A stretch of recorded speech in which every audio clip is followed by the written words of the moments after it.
Good evening and welcome to Newswatch on this Thursday, the 17th day of October 2023. Thank you for choosing Hope TV, the station where you look and live. I'm Tess Njenga and our sign language interpreter is Boniface Mureithi. Let's take a look at the day's events. President William Ruto has signed 4 universal healthcare bills into law ahead of the 2023 Mashujaa Day celebrations set to take place in Kericho County on Friday under the theme Universal Healthcare. The bills, which include the Social Health Insurance Bill, Digital Health Bill, Primary Healthcare Bill, and the Facility Improvement Financing Bill, in conjunction with strategic policies, mark the most significant healthcare transformation since Kenya's independence. And as Grace Ahati now reports, the signing of the laws into effect is likely to force taxpayers to dig deeper into their pockets despite the current harsh economic times.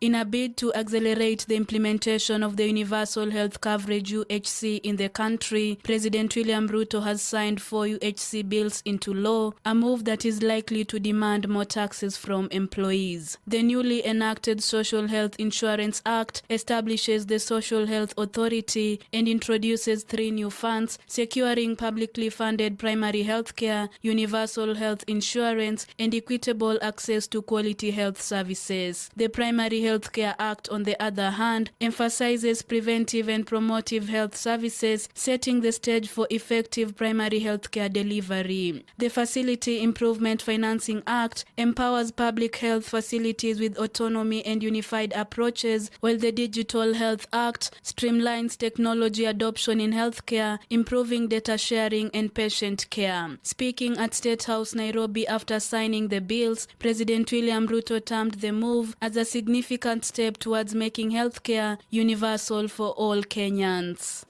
We have reached a pivotal moment in our quest to reshape our healthcare delivery system.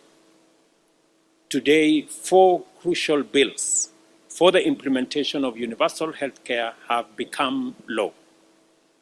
These laws, together with various policies, strategies, and regulations that will be subsequently implemented, including the community health policy and primary health care and health financing strategies, will lay the firm foundation for the biggest change in our healthcare system ever witnessed.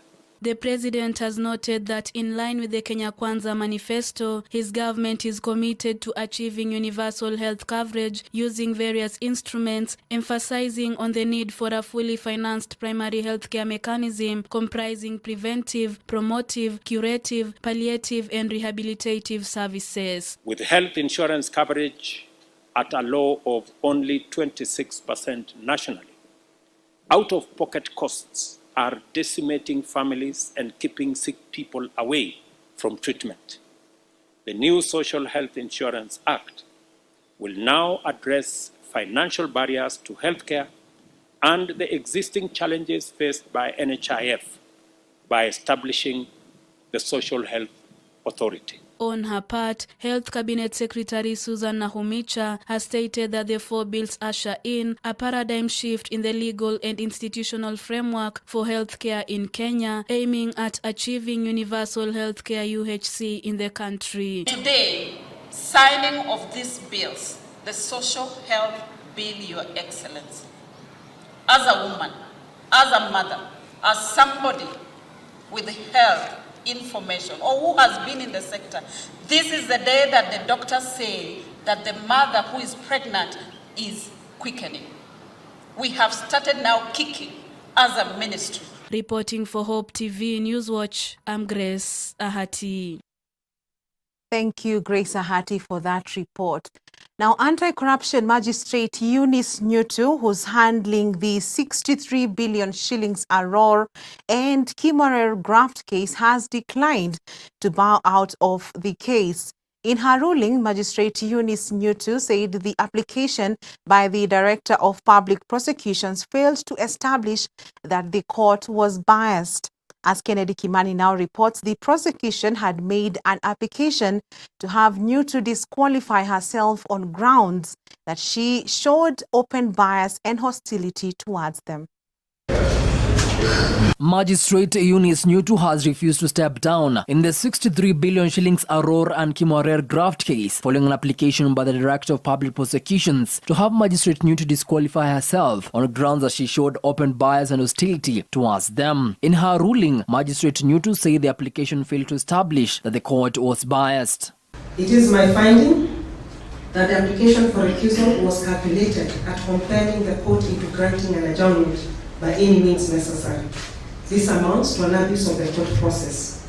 The upshot of this ruling is that the application for recusal does not meet the legal threshold and the same is dismissed in its entirety. The application by the DPP also claimed that Magistrate Nyutu oftentimes denied them deserved adjournments and that she has often granted them unreasonably short timelines, procured the attendance of its witnesses. However, Magistrate Nyutu in response said that the parties in the case had 7 months to prepare for the trial after hearing dates were fixed on the 19th of December 2022. The first trial date commenced on the 31st of July this year. Needless to say, recusal should not be used by litigants for intimidation, insubordination, blackmail, arm twisting, capture, or the boxing of a judge into conforming with a litigant's whims, or for throwing him into panic, subservience, or dishonor. Such ulterior motives, if allowed, have the undesirable consequence of chipping away on the authority, dignity, integrity, and independence of courts. Magistrate Nyutu took over the hearing of the matter on the 16th of December 2022, following the elevation of Magistrate Lawrence Mugambi to the High Court. So far, the prosecution has called 41 witnesses, over the 20 being presented in court, and discharged without giving their evidence. The case will resume for hearing on the 30th of October. Kennedy Kimani, Hope TV Newswatch.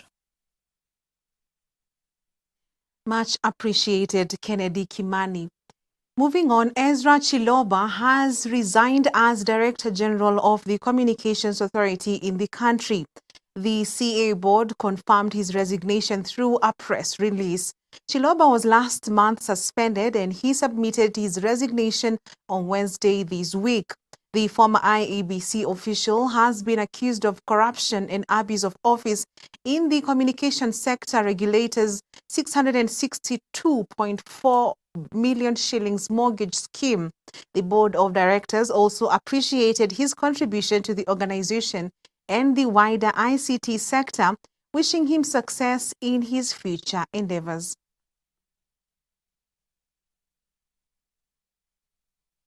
Religious leaders in Embu under National Council of Churches of Kenya (NCCK) have decried rising cases of gender-based violence, teenage pregnancies and female genital mutilation, that is FGM, and vowed to spearhead a campaign against the vices. According to the leaders, vulnerable populations including children and people living with disabilities suffer the greatest during these occurrences, adding that men have also not been left behind. Here is Alice Diana with more details. Following the public outcry over increased cases of gender-based violence, teenage pregnancies, and female genital mutilation (FGM) in Embu County, religious leaders from the county have decided to raise alarm and also strengthen their engagement in anti-violence messaging. Speaking during an engagement forum at ACK St. Paul Cathedral Hall in Embu Town, NCCK Embu Vice Chair Bishop Silvanus Nyaga said they have agreed to be proactive in raising awareness and advocacy in their respective worship places, adding that they will put in place initiatives to have conversations with and educate children, teenagers, and youth when they close schools on proper sexual conduct to avoid falling victim or perpetrators of these crimes. During the forum, we discussed the role we can play as religious leaders in addressing gender-based violence. In the assurance of conflict, vulnerable populations, including women, children, and people with disabilities, PWD, suffer the greatest. In our county, men have also been affected.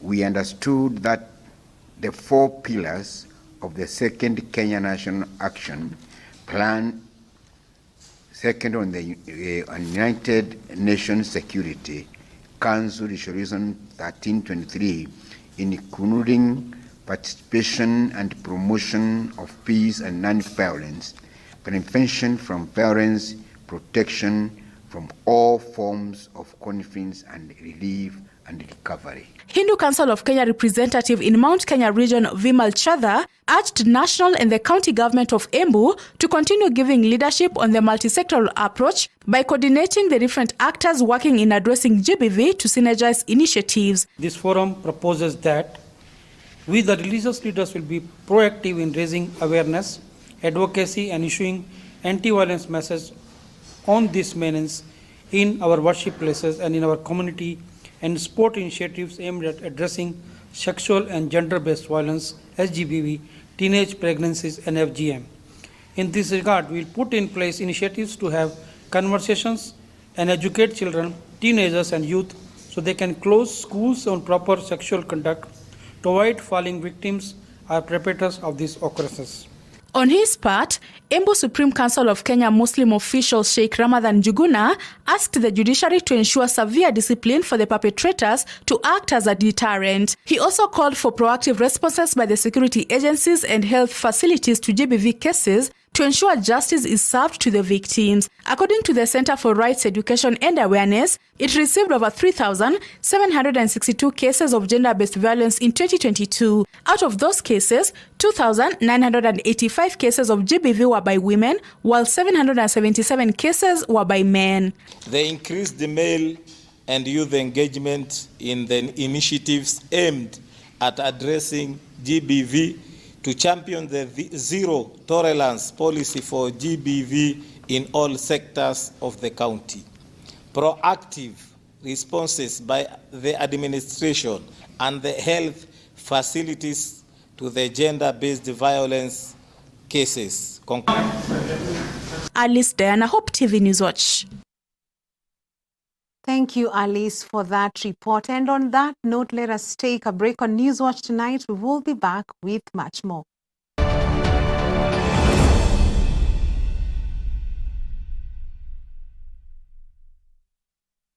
Thank you for watching Hope TV, the station where you look and live.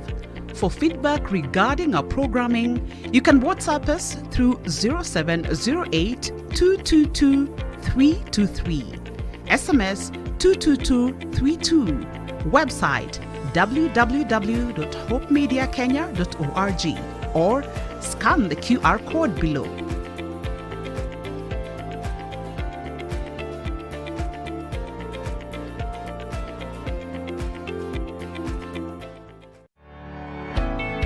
Yesu ndiye njia. Juu ya mwamba huu nitalijenga kanisa langu. Hapa leo hii tuko na msikiti wa Mariamu, msikiti wa Yesu.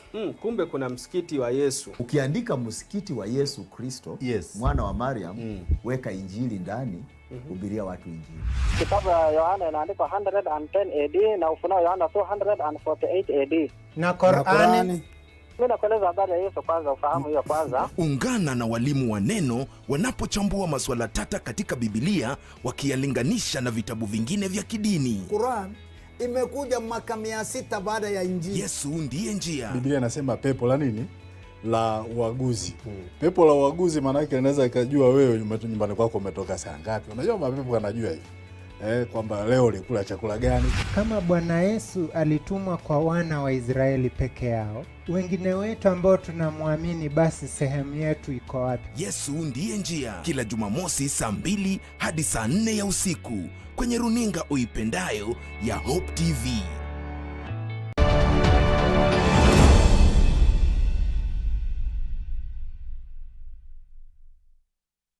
Welcome back. Now, as the country marks Mashujaa Day tomorrow under the theme of universal health care, men have been asked to adopt the habit of going to medical, or rather for medical checkups regularly to be able to tame lifestyle ailments.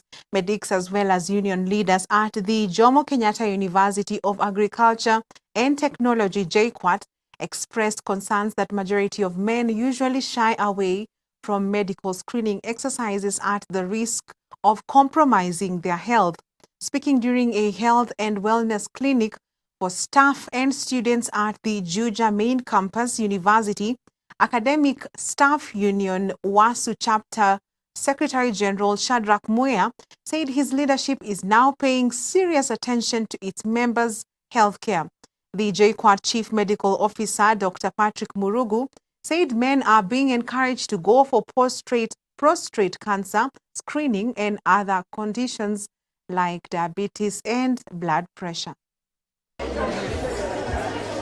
Health-seeking behavior in men is not usually good, not only here but all over the country. And one of the things we've done is to encourage men to come for screening, especially for prostate enlargement, prostate cancer, and even diabetes and hypertension, which are some of the commonest illnesses that might be affecting both men and women. But we are trying to encourage our men to come out. Because prevention is better than cure. So go for screening, know what you have, know whether you're healthy, know whether your eyes are working well, and basically from that you'll be able to gauge your health. I am happy to be here today, and I'm glad we're having free checkup. The thing that I've really loved about this space, where we get to check our different various states of well-being. I have personally interacted with the dental space. And even as we were here, some other people came and approached us. One in point is Rotaract. They said they can team up together and fund future activities together, because what we are doing is also part of their core business. So it looks like it's a good event. The turnout was very good. Actually, it's overwhelming. So in future, we will plan and have proper budgets such that if somebody is seen, let's say Dendo, you don't have to be referred to, you can be done the Dendo activity here. If it is optics, you can also be given your optics here, because now what we are doing is screening and referring.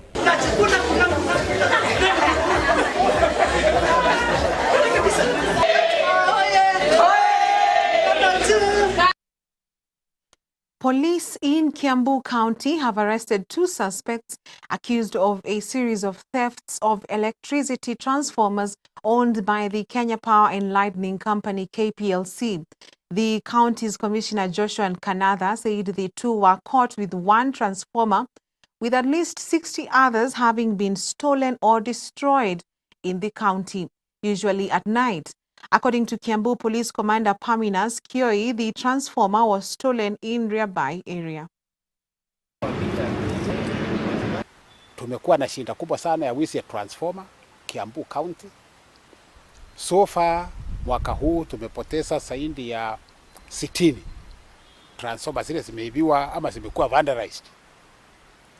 Na kupoteza transformer 60 kati ya 5,000 ile tuko nayo sio kitu rahisi. Kwa sababu ukiangalia transformer moja ni karibu ya shilingi milioni 1. So hiyo ni kama milioni 60 tumepoteza, na ambazo ya muhimu zaidi ni ukipoteza moja, ile shida unapitia kwa sababu ya ile umeme unapoteza kwa muda fulani mpaka wakati ule itakuwa replaced. So jana tumekuwa na breakthrough. Baada ya kupashwa habari through mitandao yetu, askari wetu wakiongozwa na OCS waliweza kutoka. Wizi ilikuwa inafanyika area ya Riabai, na wakaenda wakakimbisana na wenye hao maroli wakapatikana.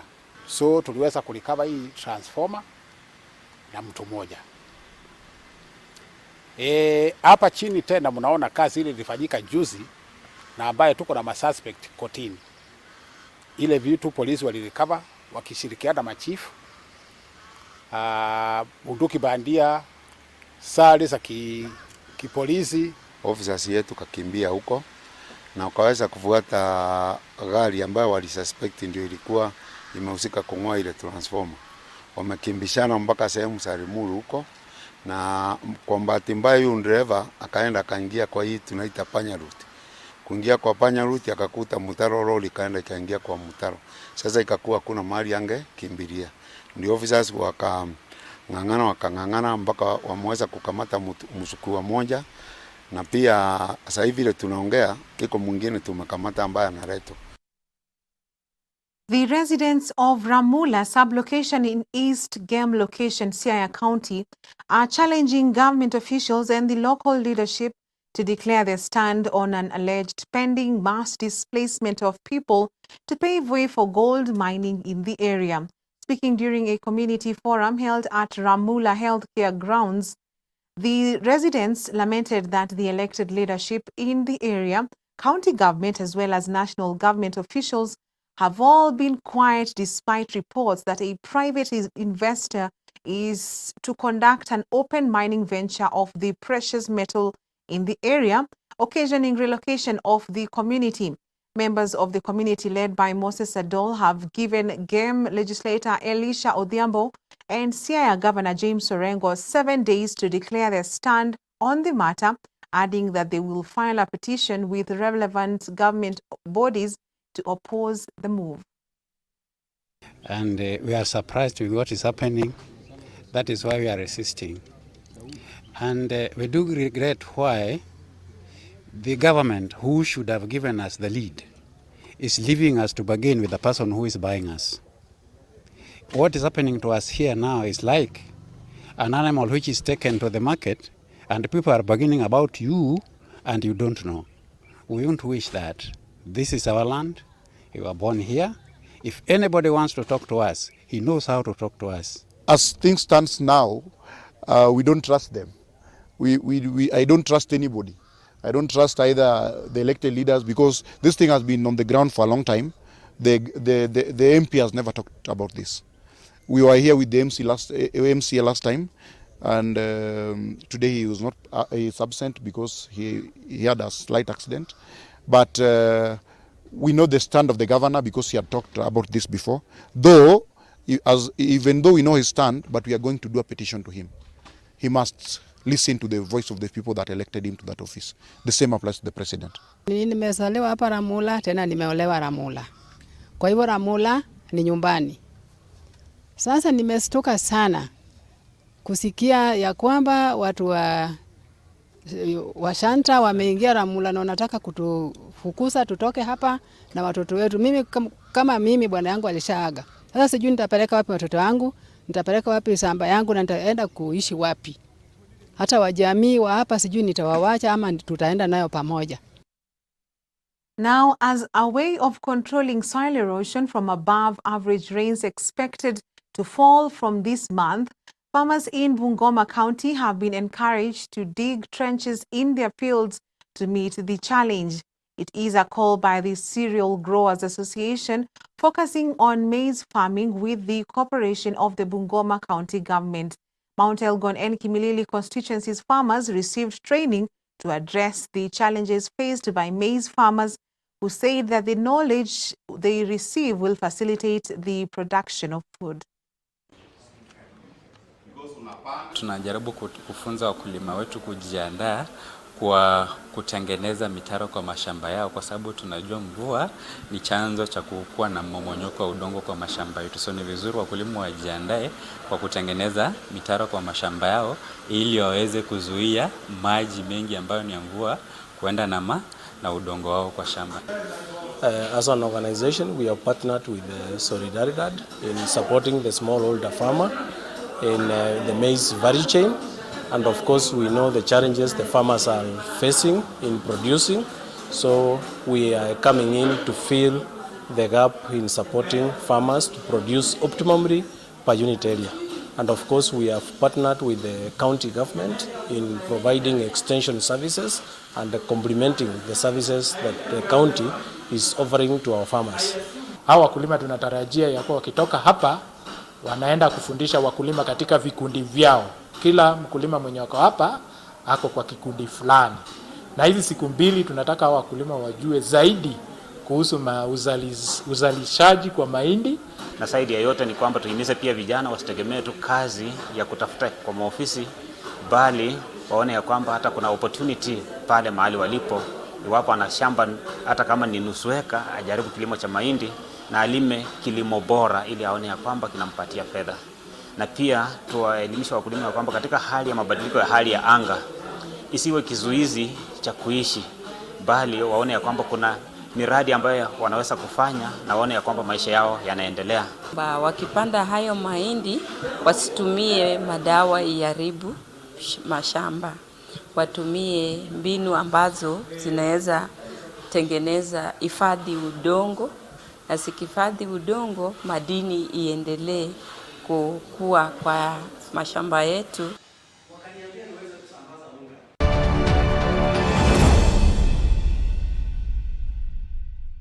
In order to keep hope alive in the airwaves, Hope Media has a couple of initiatives. Friends of Hope. Friends of Hope is you and I forming a team of well-wishers and volunteers who give in cash and kind to support in spreading the gospel at Hope Media. Currently, Hope Media is running a campaign under Friends of Hope dubbed 100 for 1. Through the campaign, Hope Media is asking Hope FM and Hope TV listeners and viewers to give just 100 shillings in order to reach one more soul with the message of hope and the gospel. Engage with us on our social media platforms at Hope FM Live and at Hope TV Kenya. Kuwa rafiki mso leo.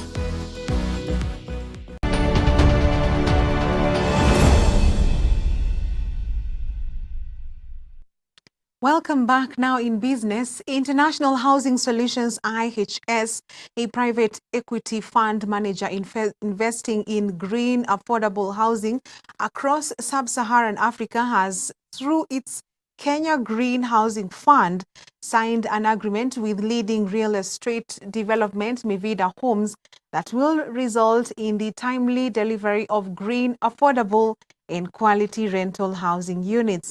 Under the agreement, which is subject to regulatory approvals, IHS Kenya Fund will acquire 200 environmentally friendly residential units within the development, dubbed 237 Garden City, situated in the Garden City Mixed-Use Master Plan along the Thika Road Superhighway. We are really excited to have gotten to this point with IHS. And I think this showcases the potential for institutional partners to resolve what has been a big challenge for developers scaling. We like to say, as long as an investment opportunity is attractive to investors, and we are able, as developers, to resolve the bigger constraint, which is the market risk, then we can scale. In our case, capital is not the constraint because we are backed by again, global capital, Actis in this case to be specific. But for us to be able to scale and address what we think is a very deep demand for affordable housing, we need structured institutional offtakes that take that market risk away from ourselves and other developers. So I think I want to thank IHS for being able to resolve that and for bringing that solution. And I think this is a good case study of what is possible in this market. We look forward, as industry participants, as members of KPDA, to see this solution now being expanded, to other developers, and speaking to this very important agenda of not just affordable housing, but green affordable housing. We have a large pipeline of projects that span around the city. And we have also some projects we are looking at in other counties. Our pipeline, we have a pipeline of over 50 projects. But again, we have very stringent project requirements that the projects need to fulfill for them to basically fall within the remit of what we can invest in. So even within those 50, there's a turnover. Quite a few projects don't make it, and we look for other projects. With regards to this particular project, it is primarily an equity transaction.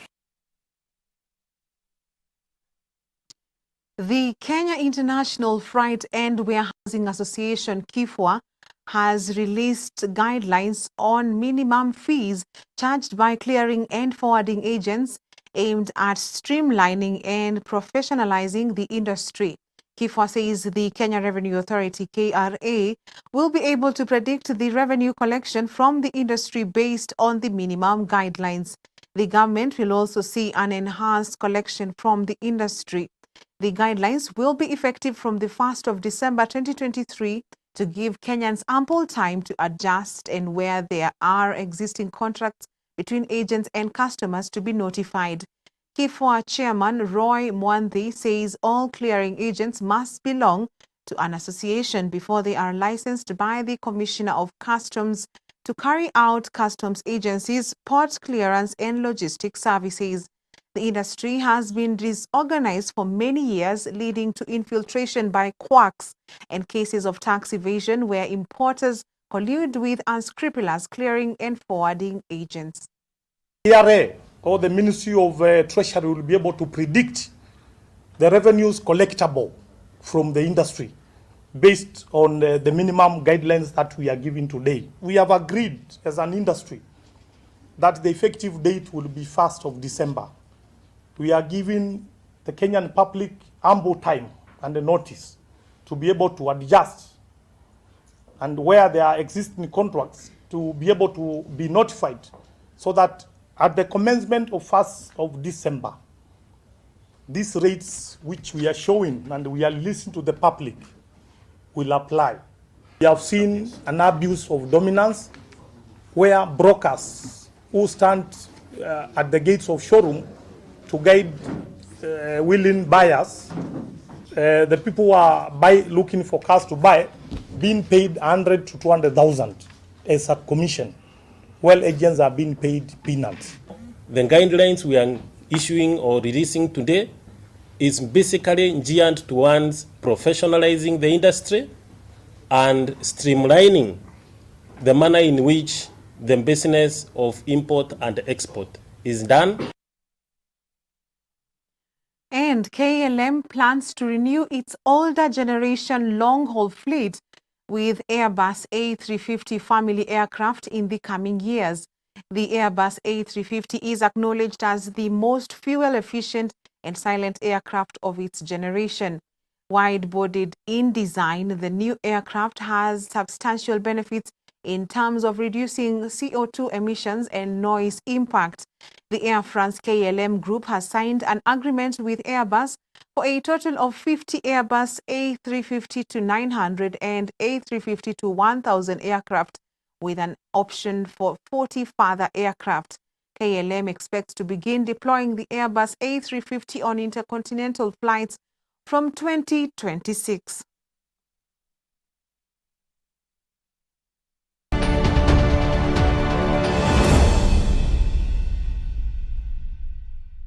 And now in sports, KCB RFC is set to renew its intense rivalry with nemesis Menengai Oilers when the two sides meet on Saturday during the floodlit rugby tournament semi-finals at the Impala grounds. The defending champions will lock horns with its opponents at exactly 5:50 p.m. and should they sail through to the finals, they will take on the winner between Nondescripts and Black Blood in the other semi-final clash. The Bankers, who finished second behind Cabra's Sugar last season, will kick off its Kenya Cup campaign late next month as they hunt for another title.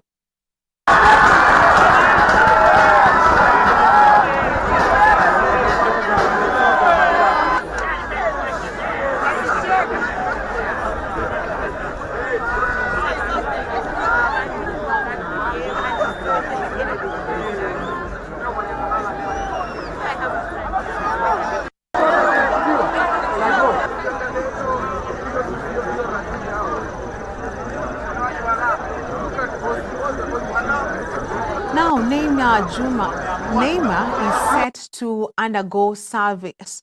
I beg your pardon, let me take that once again. Neymar is set to undergo surgery after sustaining an anterior cruciate ligament injury during Brazil's 2-0 World Cup qualifying defeat by Uruguay. The forward was in tears after being carried off the field on a stretcher in Montevideo. Neymar's career has been plagued with injuries. He spent 3 lengthy spells on the sidelines with his former club Paris Saint-Germain after sustaining right foot injuries. In the 2014 World Cup, he suffered a back injury in the quarter-final victory over Colombia, ruling him out of the 7-1 semi-final defeat by Germany. At Russia 2018, injuries again hampered his dream of winning the World Cup. Early that year, Neymar suffered a sprained right ankle that affected the 5th metatarsal in his foot. He missed 16 games for PSG at the end of the 2017-2018 domestic season and was never fully fit as he played through pain for Brazil in Russia until they were knocked out of Belgium in the quarterfinals. The forward suffered similar injuries in 2019, 2021, and at last year's Qatar's World Cup. Earlier this year, he underwent a right ankle surgery that required 5 months of recovery before he left PSG to sign a 2-year deal with Al Hilal.